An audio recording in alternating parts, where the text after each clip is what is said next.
The iron gates slammed shut behind him with a finality that echoed through his bones. Thomas Reed stood on the cracked pavement outside Westfield Correctional Facility, a free man for the first time in 5 years. The autumn sun felt different on his skin, sharper, almost accusatory, as if even the light knew he didn't deserve to be here while his daughter was somewhere out there, alone.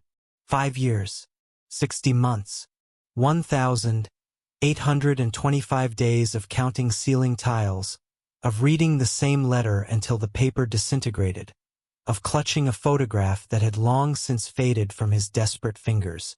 In his pocket, he carried exactly 3 things: $47 in gate money, a bus ticket to Riverside, and a photograph of an 8-year-old girl with gap-toothed smile and pigtails.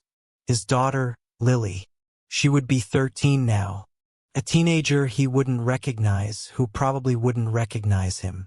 The thought made his chest tight. Thomas walked to the bus stop, his movements stiff from years of confined spaces and regulated routines. The world outside had moved on without him. New buildings stood where old ones had been. Cars looked different. Even the air smelled wrong. Too clean, too free, too full of possibilities he was no longer sure he deserved. The bus ride took 3 hours. Thomas sat in the back, watching the landscape change from urban sprawl to rural farmland. Each mile brought him closer to his daughter and farther from the man he used to be. Prison changes you in ways that freedom can't undo. It teaches you to be small, to take up less space, to expect nothing good. But it also teaches you to survive. And Thomas had survived for one reason only: Lily. When the judge sentenced him for a robbery he didn't commit, when his court-appointed lawyer barely fought the charges, when his own brother testified against him in exchange for immunity, Thomas had wanted to die. But then he thought of Lily's face at the courthouse, confused and crying, asking why the men were taking Daddy away. He made her a promise that day. "I'll come back for you, baby girl. No matter how long it takes, Daddy will come back." She had nodded, believing him with the absolute faith only children possess. And he had carried that belief like a torch through every dark moment of the last 5 years. The bus dropped him at the edge of Riverside at 4 in the afternoon. The town had changed, but not much. Same diner on Main Street, same hardware store, same church with the crooked steeple. Home but not home. A place that held memories like landmines waiting to explode. Thomas's first stop was the address his former sister-in-law, Patricia, had given him in her last letter. She was the one who had taken Lily after his arrest, after Child Services determined that an 8-year-old couldn't live alone. Patricia had promised to care for Lily, to keep her safe, to let Thomas see her when he got out. The letters had stopped coming 2 years ago. Thomas had written dozens more, each one returned with "Return TO Sender" stamped across the envelope. He had called collect from the prison phone, but the number had been disconnected. For 2 years, he had been operating on faith and fear, praying that Lily was okay while nightmares showed him otherwise. The address Patricia had given him was a small house on Elm Street. Thomas walked up the gravel driveway, his heart hammering. The yard was overgrown, the paint peeling, but there were signs of life. A car in the driveway, lights in the windows, a child's bicycle rusting by the porch. He knocked. Once, twice, 3 times. The door opened to reveal a woman he barely recognized. Patricia had aged badly in 5 years. She was gaunt, with hollow eyes and the nervous energy of someone carrying secrets. When she saw Thomas, her face drained of color. "Thomas," she whispered, "you're early. They said you wouldn't be out for another year." "Good behavior," he replied, though his jaw was tight. "Where's Lily?" Patricia's eyes darted away. "She's not here." "Where is she?" "Thomas, you need to understand. Where is my daughter?" The sharpness in his voice made her flinch. She wrapped her arms around herself defensively. Things got complicated. I couldn't keep her. She was too much to handle, too angry, too difficult. I tried, Thomas, I really tried. But where is she? Patricia's hands trembled as she fumbled for a piece of paper from her pocket. An address, scrawled in hurried handwriting. Greg took her, said he could straighten her out. He's got that farm outside town, the one with the red barn. Thomas felt ice flood his veins. Greg, his brother, the same brother who had testified against him, who had lied on the stand, who had taken a plea deal that sent Thomas to prison in his place. You gave my daughter to Greg? His voice was deadly quiet now. He's family, Patricia said weakly. And he offered. I couldn't afford to keep her anymore. The state benefits barely covered anything. Thomas turned and walked away before he said something he couldn't take back. Behind him, Patricia called out, Thomas, wait. You have to understand, it wasn't my fault. But Thomas was already running. The farm was 15 miles outside town. Thomas walked the entire distance, his mind a storm of rage and terror. Greg's farm, the place where they had grown up, where their father had ruled with fists and fury, where Thomas had learned that sometimes survival meant becoming invisible. The same place he had sworn Lily would never have to see. The sun was setting when he arrived, painting the sky in shades of blood and bruise. The farmhouse looked exactly as he remembered. Weathered wood, sagging porch, windows like blind eyes staring into nothing. And behind it, the red barn that had always seemed to loom larger than any building had a right to. Thomas approached slowly, his body remembering this place even as his mind tried to reject it. Chickens scratched in the yard. A dog barked once, then fell silent. Somewhere a radio played country music too loud. He walked past the main house toward the barn. Something was pulling him there, some instinct he didn't want to name. The barn door was slightly ajar, and from inside came the faint flicker of a fire. Thomas pulled the door open. The smell hit him first. Smoke, mildew, unwashed bodies, and beneath it all, the sour stench of neglect. His eyes adjusted to the dim interior, and what he saw made his knees buckle. In the far corner, huddled on a pile of dirty blankets next to a pathetic fire, was a girl. She was painfully thin, her clothes hanging off her frame like grave clothes.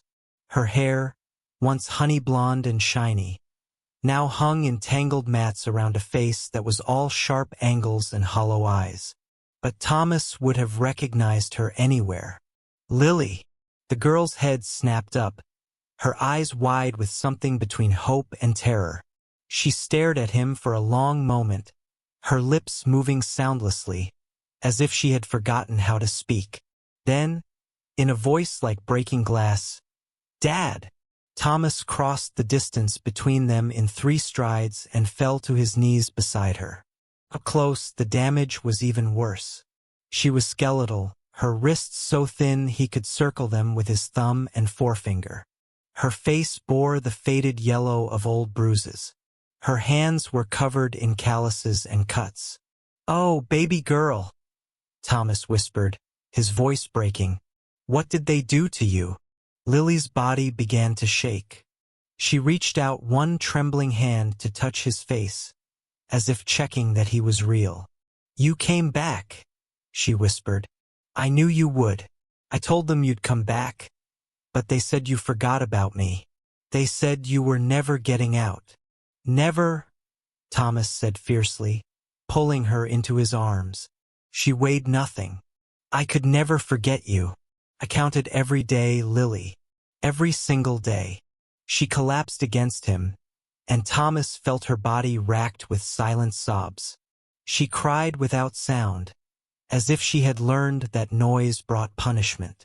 He held her. This child who should have been wearing makeup and giggling about boys, but instead was living like an animal in a barn, and felt something inside him break permanently. "How long have you been out here?" he asked when she finally pulled back. 2 years, Lily whispered. Since Aunt Patricia gave me to Uncle Greg. He said I needed to learn discipline, that I was too soft, too weak. He said you were a criminal and I was going to end up just like you unless someone taught me right. Thomas closed his eyes, fighting the rage that threatened to overwhelm him. Where does he keep you? Here. Sometimes in the house if there's company coming, but mostly here. He locks the door at night so I can't run away. Says I should be grateful he's feeding me at all. Feeding you? Thomas looked at her skeletal frame. When did you last eat? Lily thought about it. Yesterday morning. Maybe. The days kind of blur together. Thomas stood up, gently pulling Lily with him. We're leaving. Right now. Dad, no. Fear flashed across her face. He'll be angry. He'll come after us. He said if I ever tried to leave, he'd... She stopped, unable or unwilling to finish the sentence. I don't care what he said, Thomas replied. He's not keeping you here one more minute. They had just reached the barn door when it swung open violently. Greg Reed stood silhouetted against the dying sunlight, a large man with a red face and mean eyes. When he saw Thomas, his expression went from surprise to anger to something uglier. Well, Greg drawled. The prodigal criminal returns. Didn't expect you for another year at least. I'm taking my daughter, Thomas said quietly.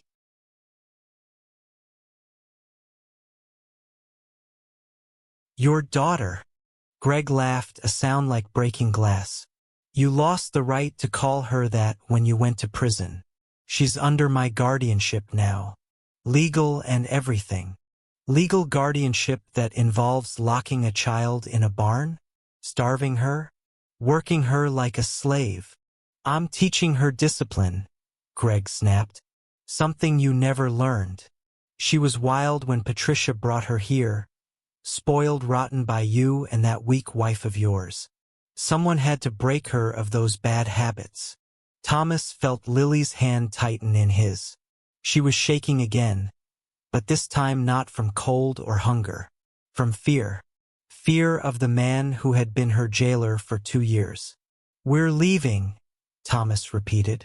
You can let us go peacefully, or I can make this difficult. Your choice. Greg's face darkened. You threatening me? You're on parole, little brother. One wrong move and you're back in that cell.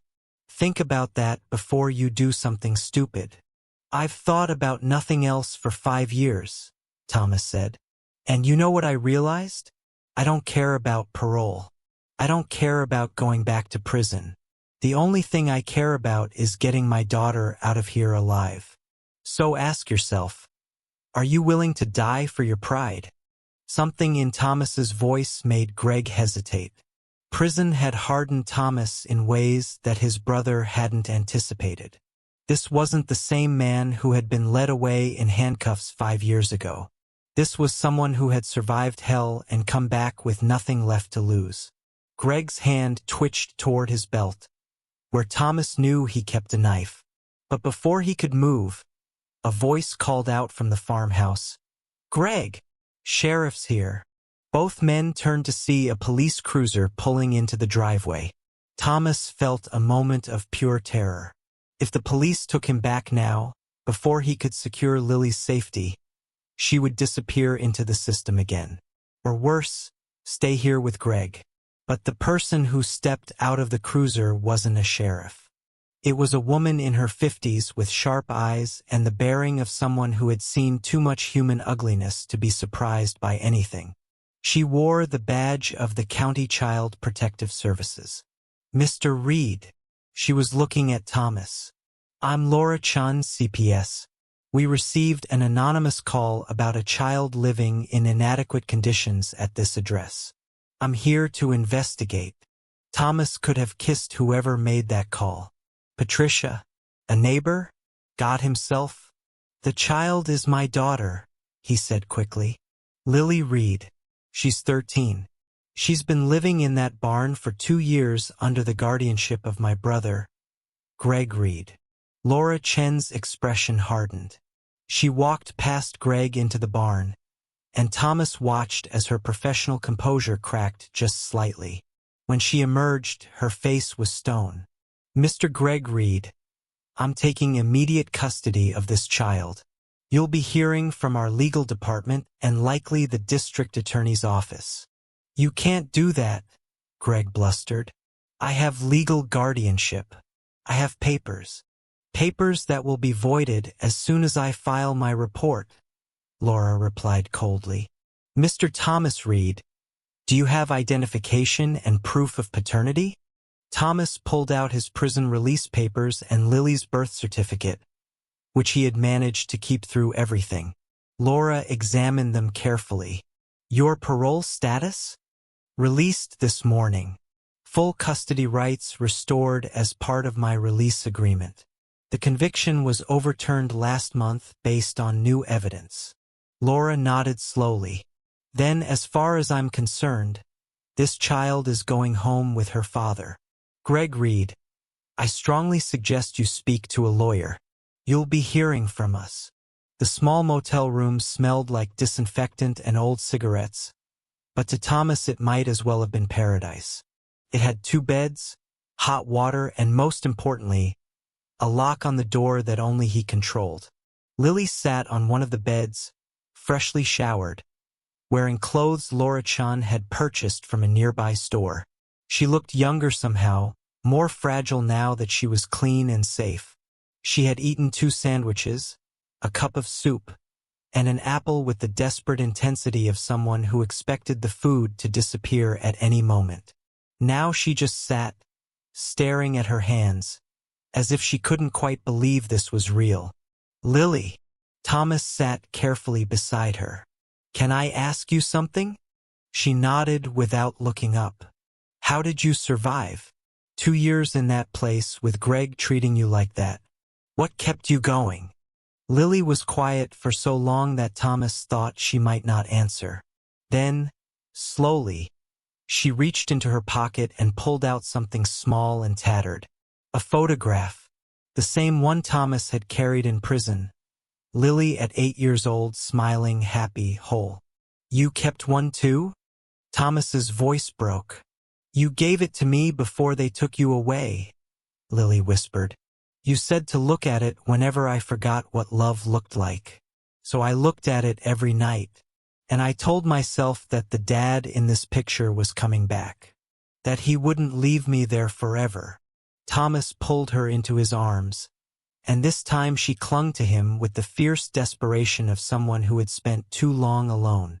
"I'm so sorry," he whispered into her hair. "I'm so sorry I wasn't there. I'm sorry I couldn't protect you." "You came back," Lily said simply. "You promised you would, and you did. That's what matters." But Thomas knew it would take more than that. The road ahead was long. Lily would need therapy, medical care, proper nutrition. She was 3 years behind in school. She had trauma that would take years to process. There would be legal battles over Greg's guardianship, investigations, possibly criminal trials. And Thomas himself was starting from nothing. No job, no home, no savings. Just a man and his daughter against a world that had already proven it could be monstrously unfair. But as he held Lily and felt her breathing even out as she finally fell into safe sleep, Thomas felt something he hadn't experienced in 5 years. Hope. The small apartment wasn't much, 2 bedrooms in a rundown building on the edge of town. But it was theirs. Thomas had found work at a warehouse, loading trucks for minimum wage. It was hard work, but honest. And every paycheck, no matter how small, represented freedom. Lily was enrolled in the local middle school, with weekly sessions with a trauma therapist named Dr. Sarah Kim. The first few months had been rough. Lily had nightmares that left her screaming. She hoarded food under her bed, unable to believe it would be there tomorrow. She flinched at loud noises and unexpected movements. But slowly, incrementally, she was healing. Thomas woke one Saturday morning to the smell of burning pancakes. He rushed into the kitchen to find Lily at the stove, tongue poking out in concentration as she tried to flip a pancake that was definitely more black than golden. "Morning, Dad," she said, grinning sheepishly. "I was trying to make breakfast." Emphasis on trying. Thomas laughed, actually laughed, for the first time in what felt like forever. "How about we try together?" They salvaged the pancakes, making a fresh batch that were only slightly burnt. They ate together at their small table, and Thomas watched as Lily actually smiled, a real smile that reached her eyes. "Dr. Kim says I'm making progress," Lily said between bites. "You are," Thomas agreed. "I'm so proud of you, Lily. So proud." "Dad." She put down her fork, suddenly serious. "Can I ask you something?" "Anything. Do you regret it? Coming back for me? Your life would be easier if you had just started over somewhere else. No traumatized daughter to deal with. No legal battles, no." "Stop," Thomas interrupted firmly. "Lily, look at me. You are the only reason I survived prison. You are the only reason I fought to prove my innocence. You are the only reason I exist. Do you understand? There is nothing in this world more important to me than you. Nothing."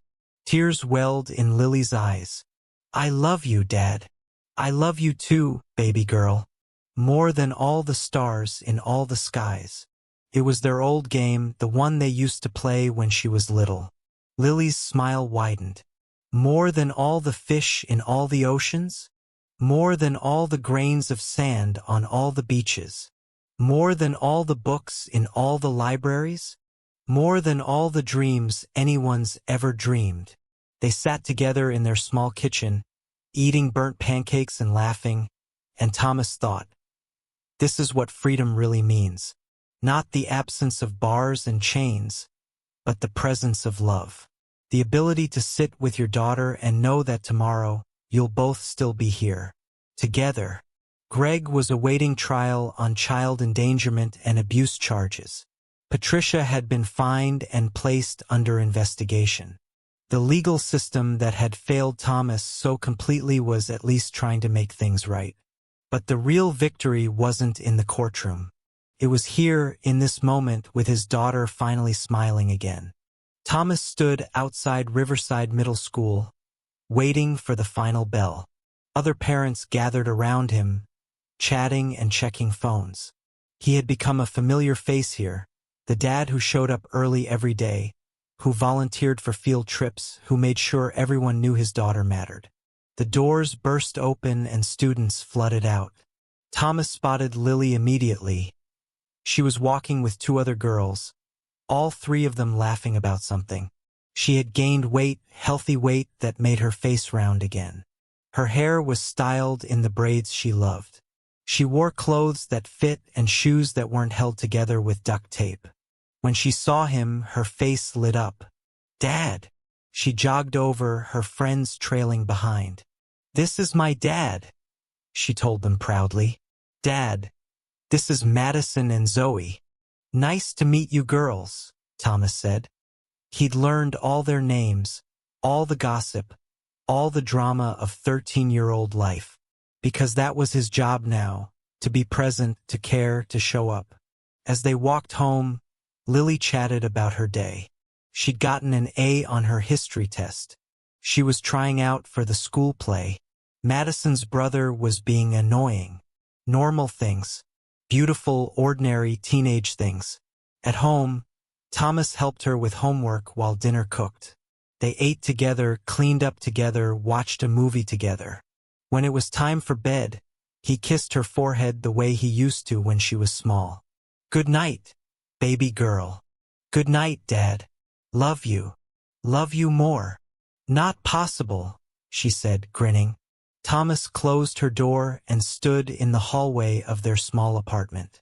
It wasn't much. They struggled with bills. The car barely ran. His back ached from warehouse work. But Lily was safe. She was healing. She was laughing again. and that made every sacrifice, every hardship, every moment of those 5 years in hell absolutely worth it. Thomas sat in the audience of Riverside High School's graduation ceremony, a lump in his throat as he watched his daughter walk across the stage. Lily Reed, honor student, accepted her diploma and scholarship letter to the state university. She had done it. They had done it. Against all odds, despite every obstacle, they had built a life together. When Lily's name was called, Thomas stood and cheered louder than anyone else in the auditorium. She grinned and waved at him, 18 years old and full of the future she deserved. After the ceremony, she ran to him, her graduation gown flying behind her. "We did it, Dad. You did it," he corrected, pulling her into a hug. "I'm so proud of you." "I couldn't have done it without you," Lily said seriously. "You came back for me when no one else would. You fought for me. You never gave up. And I never will," Thomas promised. "That's what family does. We show up. We fight. We survive. Together." Lily's friends were calling her name, wanting pictures. She kissed his cheek. "Love you, Dad. Thank you for everything." As she ran off, laughing and alive and free, Thomas felt tears on his face. 5 years in prison, 2 years searching, years of rebuilding, all of it worth it for this moment, for his daughter's laughter, for her future, for the simple, miraculous fact that they were both still here, still fighting, still loving each other. Sometimes the happy ending isn't about justice being served or wrongs being righted. Sometimes it's just about showing up, about keeping promises, about proving that love can survive anything, even hell itself. No matter how dark the night, no matter how impossible the odds, never stop fighting for the people you love. Because sometimes, being someone's reason to survive is the only reason you need to keep going.